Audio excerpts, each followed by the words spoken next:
গত দ্বাদশ জাতীয় সংসদ নির্বাচনে সংসদ সদস্য হওয়ার বাসনায় আওয়ামী লীগের হয়ে মনোনয়ন ফরম তুলেছিলেন নাটক সিনেমার অনেক পরিচিত মুখ।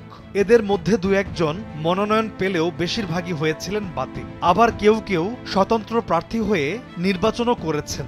এমনকি সংরক্ষিত নারী আসনের জন্য মনোনয়ন ফরম তুলতে দেখা গিয়েছিল অনেক তারকা অভিনেত্রীকে।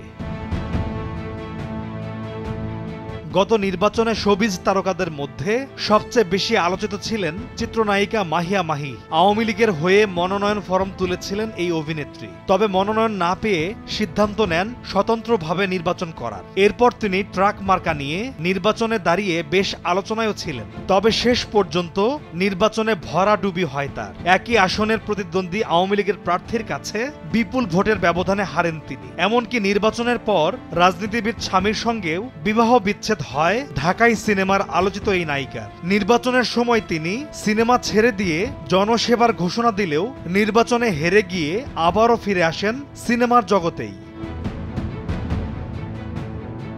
দ্বাদশ জাতীয় সংসদ নির্বাচনে সিনেমার নায়িকাদের মধ্যে আলোচনায় ছিলেন চলচ্চিত্র শিল্পী সমিতির সাবেক সাধারণ সম্পাদক চিত্রনায়িকা নিপুণ আক্তার।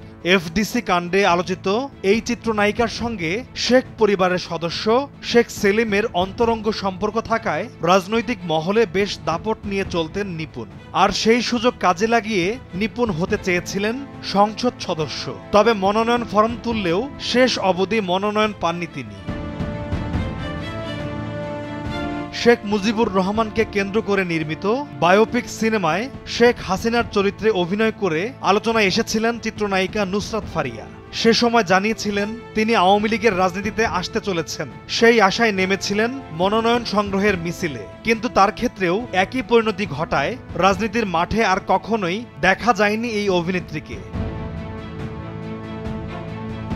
সংরক্ষিত নারী আসনে মনোনয়ন ফরম কিনেছিলেন টিভি অভিনেত্রী সোহানা সাবা। তিনি সে সময় জানিয়েছিলেন, আমি মুক্তিযোদ্ধা পরিবারের সন্তান, মানুষের জন্য কাজ করে বড় হয়েছি, এবার বড় পরিসরে কাজ করতে চাই। তবে শেষ অবধি তার ভাগ্যেও মনোনয়ন জোটেনি। এই তালিকায় নাম ছিল আরেক টিভি অভিনেত্রী উর্মিলা শ্রাবন্তী করের।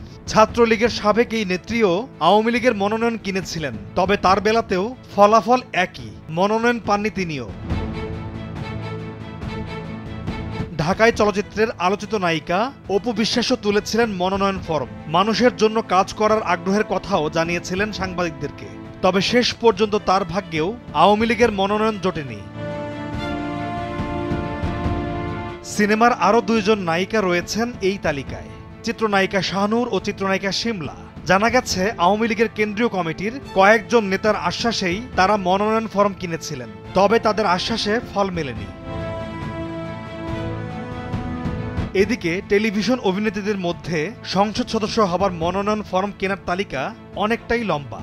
অভিনেত্রী তানভিন সুইটি বেশ আলোচনায় ছিলেন মনোনয়ন কিনে।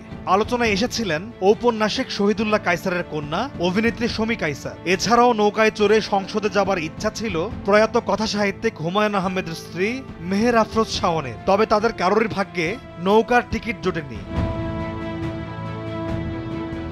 এই কয়জন অভিনেত্রী ছাড়াও সংসদ সদস্য হবার বাসনায় মনোনয়ন ফরম তুলেছিলেন লাকি ইনাম, সুবর্ণা মোস্তফা, রোকেয়া প্রাচী, শামিমা তুষ্টি, জ্যোতিকা জ্যোতি ও মডেল অভিনেত্রী জাকিয়া মুন সহ আরো অনেক তারকা অভিনেত্রী। তবে তাদের কারোর ভাগ্যেই নৌকায় চড়ে সংসদে যাবার সুযোগ মেলেনি।